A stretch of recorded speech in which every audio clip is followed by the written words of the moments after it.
Hello guys and welcome back to another FPL video. My name is FPL Meerkat and today I've got my final team selection for you guys. Game week 38. Here we are, the last game week of the season. Are you guys going to be taking some differential punts for the final game of the season? I know that I will be. If you've enjoyed the content this season and you're already not subscribed to the channel, get subscribed. There'll be more content coming over the months just before the release of the game for the 23-24 season, and we're looking to round off this season with a good game week. But before I get into my team selection, let's have a look at how the team did for game week 37. And it was another green arrow, but it was the smallest of green arrows. Yeah, it was a very much a tiny green arrow. 67 points for the team, 71 with a -4 hit taken. And yeah, there was some pretty good scores all around. It was good to captain the highest point scorer in my team once again. Going against Haaland has proven to be pretty good, to be honest. I've got in Wilson, and over the 2-week period, Wilson has scored 13 more points than Haaland. So, yeah, I have gained on that point, but Haaland did still return, and that really did hurt the rank quite a bit. So, yeah, moving through the team, De Gea getting 10 points, really nice. Really unfortunate that he got his clean sheet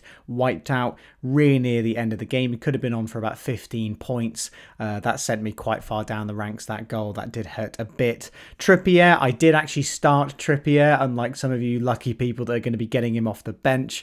I was confident in starting him, getting the 3 bonus points, getting a clean sheet, really nice there. Estupiñán getting 4 points, kind of whatever, didn't keep any clean sheets, gets the couple of 2-pointers, and yeah.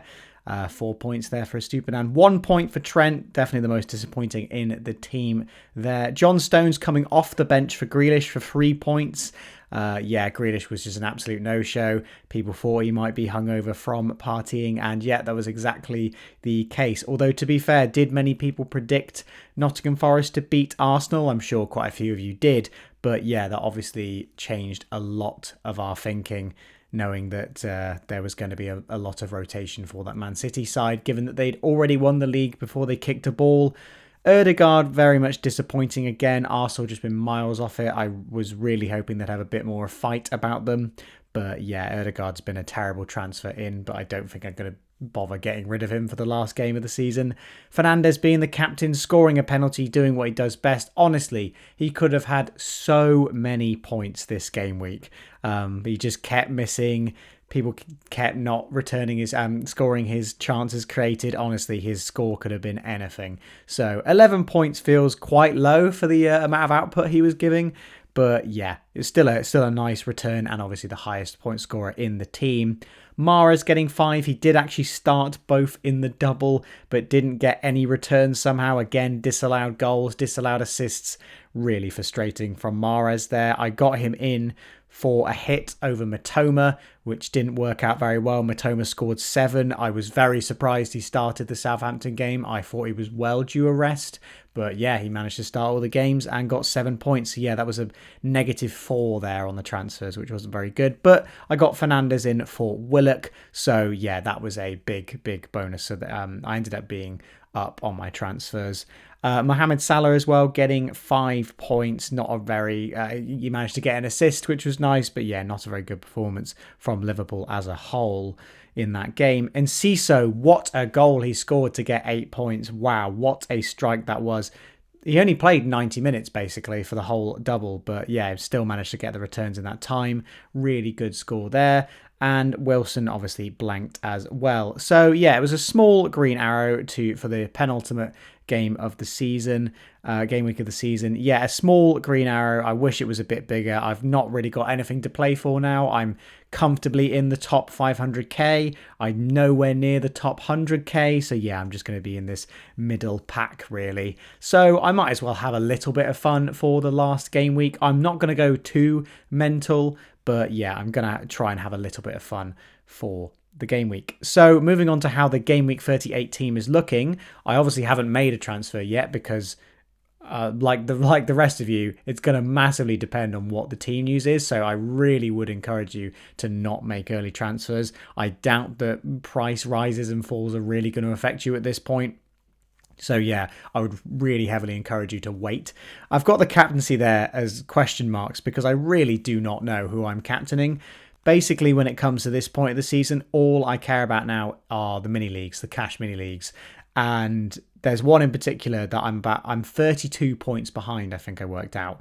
So it's going to massively depend on making my team different to them. I know that we both own Salah, Fernandes, Trippier, and a Stupinan, and they're some of the better players in my team. So yeah, it's going to be a bit difficult knowing who to captain and what to do exactly. I'm hoping that he captains Haaland, so I can go and captain Salah against Southampton. But yeah, it's going to massively depend on what rotation is. This is what the starting lineup would be if everyone is confirmed starting. This is who I would pick based on everyone being in the starting lineup. Even as much as De Gea, really, I'm not too confident on starting. I just think that Fulham have definitely got a goal in them, especially Mitrovic, given that he did get suspended during a game against Man United. So he could be really up for it. I do like the look of Mitrovic this game week. So yeah, I'm not really too sure what to do. That's why the question marks are there. I'm not too sure what moves to make, who to captain, what I'm really going to do for this final game of the season because of the team news being so crucial. I do think that quite a few players will be rotated. There's certainly some differentials I do like the look of. One thing I will say about the games though is I know that a lot of people will look at it and go, I want to target a team that's got a lot to play for. But my argument is that that's not really been the case this season. A lot of the teams that have been quote unquote on the beach haven't been on the beach. Everyone thought Fulham would be on the beach after they secured their avoiding relegation and that they weren't going to get European football anymore. But they've actually smashed some teams whilst they've been quote unquote on the beach. So I just don't think that's really a thing. And also, West Ham Leicester's an interesting one because people think that Leicester have got to go for it, right? They've got to absolutely go for it because they need a win in this game. Watching Leicester's previous games, especially with, I can't remember the guy's name, the new manager in charge, the thing I've seen with their games is that they're very much playing very defensively for the first half. They're trying to make the game 0-0 or not concede in the first half, and then they go for it in the second half. So I'm not confident that West Ham Leicester game is going to be high scoring, as well as the Leeds Spurs game. I don't think that that'll be high scoring either, because especially if Leeds get an early goal, they'll play quite defensively. I don't think there's going to be a lot of massive all-out attack going on.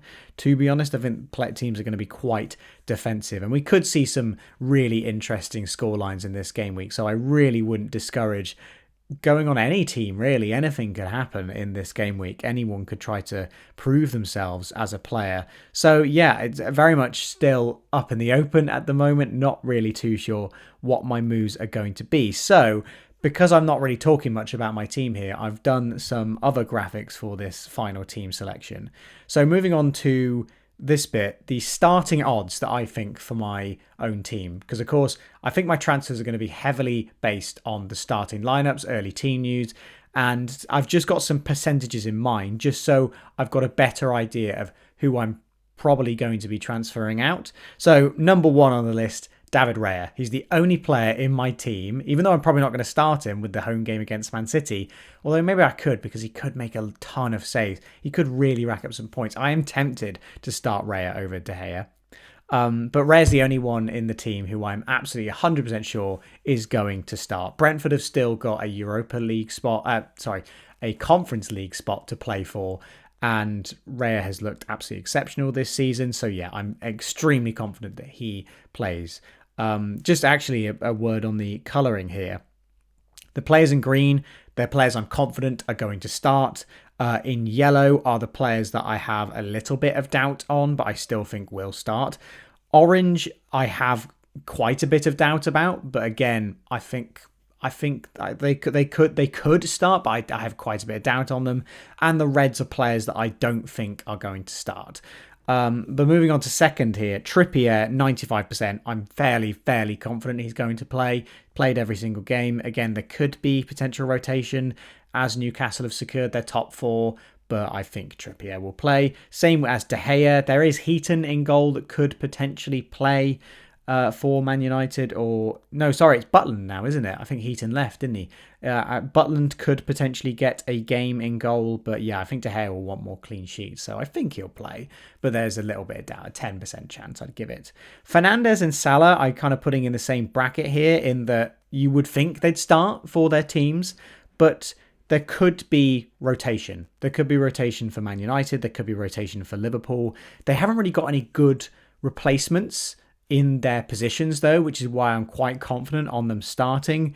But we could see the likes of Man United and Liverpool rotate. Man United have obviously got a cup final to prepare for. Whether they risk the minutes of players or they want to build up fitness, we're not too sure at this point in time. And with Liverpool, I could definitely see some rotation, especially with players leaving the club, and against Southampton away, and with absolutely nothing to play for. Liverpool will finish 5th in the table. We could see rotation.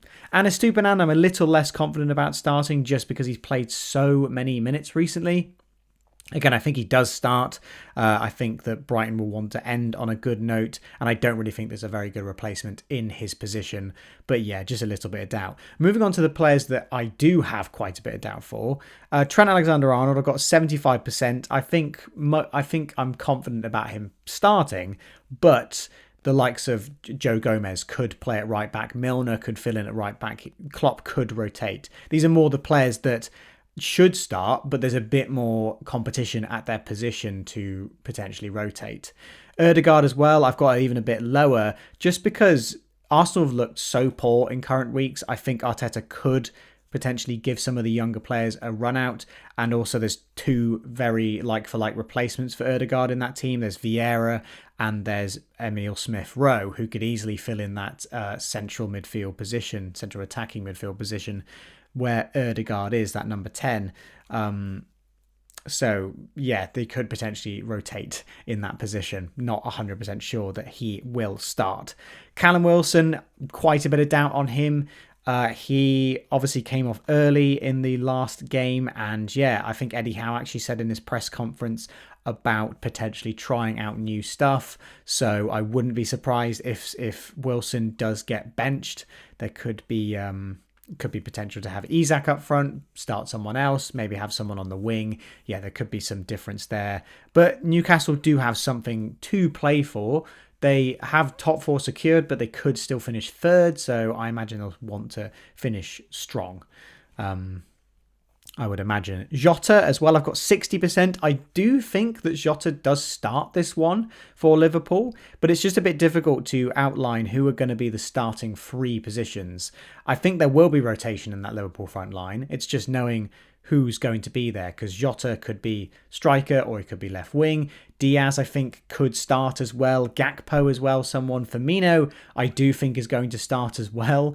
So yeah, I think the front 3 could be Jota, Firmino, Salah, but again, Gakpo and Diaz could come in, and I don't think Nunes is going to start given his knock, but he could come off the bench as well. So yeah, that Liverpool front 3, it'll be very crucial to get that early team news, because Jota playing or not will heavily affect my transfers, which we'll get onto in a second.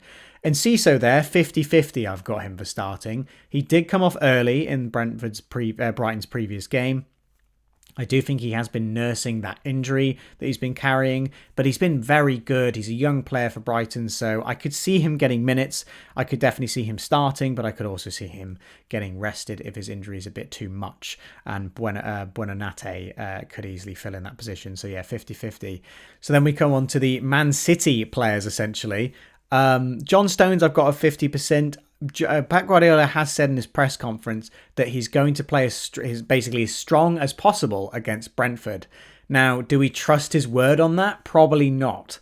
But I do think that definitely improves the chances of the likes of Stones playing, as he does seem to be in that strongest lineup for Man City. And I think Pep Guardiola would like to get the minutes in his strongest team, just so that they're a bit fresher for the 2 cup finals they've got coming up, because of course this is the last essentially practice game that they'll have. So yeah, I've put him at a 50-50 there. Considering there's so many players that could fill in those positions as well, it's very hard to tell who's going to play. Grealish at 40%, he would be higher, but because he's carrying a knock, could be hungover, but because he's carrying a knock, and that he missed the last 2 games, there could be potential that he just gets benched. I think he will be benched, but I've put his chances at 40% because it could just, he could have just been hungover. He could come back, and I do think he needs the minutes before these games, as he did miss the last 2. I think that's how Guardiola will see it. So yeah, there could be a chance that he starts. Zuma, 25%. He came off with a knock in West Ham's last game. I just don't see any reason why West Ham would risk him. They've got the Conference League final coming up. I don't see why they'd play him if he was carrying a knock. They had to be forced into substitution, but I've put him at 25% because he is probably their best centre-back, as well as Ødegaard. I think Ødegaard is actually back from his injury as well, so we could see him starting. I think that's more likely, so yeah, I've put his odds quite low. And Mahrez at 20%. He did start both in the double, but I think it's very likely that we see one of Bernardo Silva, or it could be anyone really at that right wing spot. I don't think Mahrez is going to play this game. I've got him at 20%. There's still a chance that he plays 3 in a row, but I very much doubt it, given that he'll want to give minutes for the players who are going to be playing in the cup final or starting in the cup. And yeah, Mahrez I don't think will be starting.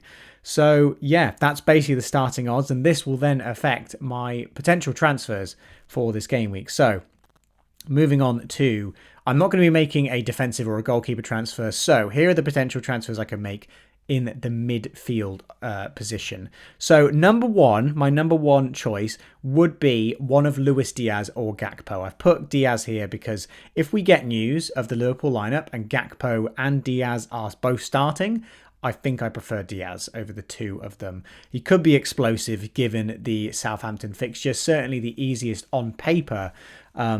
And again, the likes of Diaz haven't had many minutes this season, so I think they'll want to prove a point. But obviously, I've got 3 Liverpool players in my lineup, so the only way this would happen is if Salah was benched or if Jota was benched. So he's number 1 if I can get him in. If I can get him in, I'll get him in regardless. But yeah, if the likes of Salah and Jota are starting, then I obviously won't go for him. There's no point taking those hits to make that move. I'm comfortable with taking a -4 this week. I preferably would just do 1 transfer and not take a hit, but I'm fine with a -4. A -8 is only on the cards if I've got about 4 players benched and I'm really struggling. That's the only reason I would take a -4, and something like a -12 is completely out of the question. So a -4 is probably the most likely outcome. I would like to not take a hit on the final day, but I think there's going to be a lot of rotation. So yeah, I might take a punt on some interesting players. Son, the number 2 options, I really rate his chances against Leeds. I think he could definitely play on the break. I know that Leeds might play fairly defensively, but I do like the look of Son. He could be a really good differential. And again, it's unlikely that I get him in because of his price. It'd be quite difficult for me to fit him in. So it would only be if I either get rid of Salah or I get rid of a more expensive forward. And if I'm getting rid of Salah, I'm going to be getting Diaz in anyway, probably, based on who's going to be in the starting lineup. So yeah, very unlikely that I get in Son, but he would be my number 2 option. Number 3, though, does really excite me. Eze. I know there's been a lot of talk about him this season. He's actually, surprisingly, I think he's in the top 10 for highest scoring midfielders of the season. He's never really been massively in the points that anyone has massively gone for him. He's always been quite a bit of a differential, but I don't think he'll be a differential this game week. I think a lot of people will get him in. The home fixture against Forest, we all know how terrible Forest have been away from home this season. They've secured their spot. I think Eze could be on for a brace in this game, and he's just recently got an England call up, so I think he's got a point to prove. He'll want to he'll be in a good mood, and yeah, I do really like the look of Eze, and also he's cheap, so I can afford a more expensive striker if I get him in. Rodrigo at the number 4 spot there. This could also be Bowen. I do like the 2 of them. The main reason why I've ordered the players like this is mainly for price points. Because Rodrigo's at a specific price point, I'm probably not going to get Bowen in because it will be Rodrigo that I get at that price point. But if for some reason I have to get in 2 midfielders at that price point, Bowen would be second choice. But yeah, I do like the look of Rodrigo. I know he had a little bit of a knock. I think Sam Allardyce said he's likely to play for this one. They're absolutely desperate to win. They will have to score a goal or goals. So yeah, I think Rodrigo is the best bet for Leeds scoring a goal. And also Spurs will be wanting to win as well. And they've looked terrible as of recent. Brentford putting 3 past them. So yeah, I think that Rodrigo is a nice little punt for the final game of the season. And Cole Palmer at number 5. Now, this is probably someone you didn't see coming. He has started the last couple for Man City. And again, I would only transfer him in if I know he's starting. If we get no news that he's starting, that I won't get him in. But he's a really cheap midfielder who I can afford to get in a certain someone who I'm going to talk about in a minute. If the likes of Mahrez or Grealish are benched, I can get in Palmer, still have triple Man City, and then also get a really nice striker option. So yeah, that's basically why he's there. I just think he's a really interesting punt if he's confirmed starting for that last game. I don't think he will be now that Pep Guardiola's come out saying he's going to go strong for that Brentford game. But yeah, he could play. And then moving on to the forwards transfers, number 1 choice is obviously going to be Harry Kane. I think he's debatably the best captaincy pick for this game week. I genuinely think if you're chasing rank right now and you have Haaland in your team, Haaland to Kane just seems like the play for me. It seems like the transfer that you should make, because insanely chasing that upside. Kane has a brilliant record for the final game of the season. He's absolutely nailed on to play. I think he's a great pick for this game week. I can't get him in without taking a -4 though, so that's why I'm a bit reluctant about it, and that's why I've also highlighted Palmer, because I can make up the funds. I really wish I could get in Eze and Kane, but it would be a -8 if that was the case, so there'd have to be a lot of rotation for me to do that. And yeah, Spurs have something to play for, so Kane I think ticks all the boxes. I think we could easily see a brace for Kane in the final game week. Firmino as well, I think is a great pick. If he's starting, this is, of course, it's his final game. It's probably the best fixture on paper against Southampton. So yeah, I think Firmino has a high amount of upside if he's in that starting front 3 for Liverpool. And again, that would probably be a straight swap from Jota to Firmino for me, which would be nice, simple to do. And I'd have triple Liverpool for the final game. Alvarez, number 3 there, obviously can only get him in if one of Grealish or Mahrez is transferred out. So it might be a swap of Jota to Alvarez and then Grealish to Diaz. So it might just be switching around which Man City or Liverpool players have. That was a transfer I've been talking about for probably a month now and never ended up doing, and Alvarez has done pretty well. So it might be quite nice to get Alvarez in for the last game.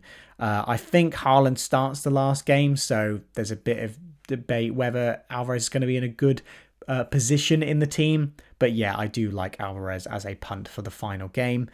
Ollie Watkins at number 4, I think he's really going under the radar. I know he's playing against Brighton in the last game, but I think Brighton could be quite hungover after their celebrations of getting European football the first time in their history. So yeah, I think they've definitely been celebrating massively. So, and Villa still have something to play for. Also, I'm not going to call out match fixing here, but I can definitely see it being that Brighton have secured their 6th place. Villa just need a win to get 7th place. I can see Brighton rolling over a little bit and going, we were battling with you to get Europa League. We've got Europa League, you can have Conference League, that kind of thing. Not saying that they're just going to let them win, but they might not go as hard as they might do to just, give Villa a good chance. Obviously, watching Brighton play, they're not really like that. They're a team that can absolutely demolish teams at times. But I think Ollie Watkins does stand a good chance against that Brighton defence. Even though they haven't let in too many goals, Watkins is a player who can really haul at times.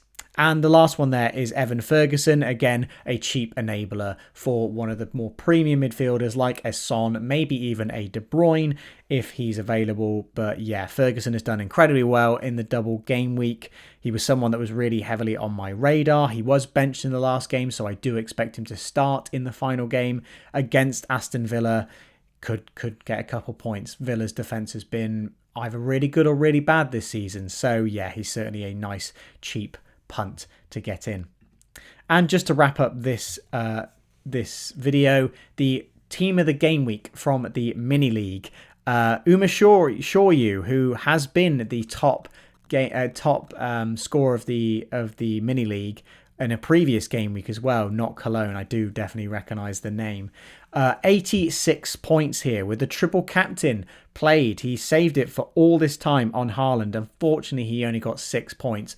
Just the one, it wasn't a goal, was it? Just the assist and one start. Very unfortunate for you, lucky for me that he had a goal ruled out for a foul when he tapped the ball in. But yeah, still a really, really nice score of 86 points, and really well done for holding on to the triple captainship for this long. And the double Man United defence, very jealous of the double 10 pointers there. Trippier getting 9. Foden, obviously the key differential here, getting 12 points. Not really someone on many people's radar. People like me went for Mahrez. Obviously wish that I'd gone for Foden. I think I just had enough funds to get him in as well. The likes of Rashford coming off the bench, getting a goal, 7 points. Mitoma also getting 7 points. But yeah, the triple captaincy in Foden is what really differentiated this team and made it the top score of the game week in the mini league. So really well done to you, well done to you, Umi.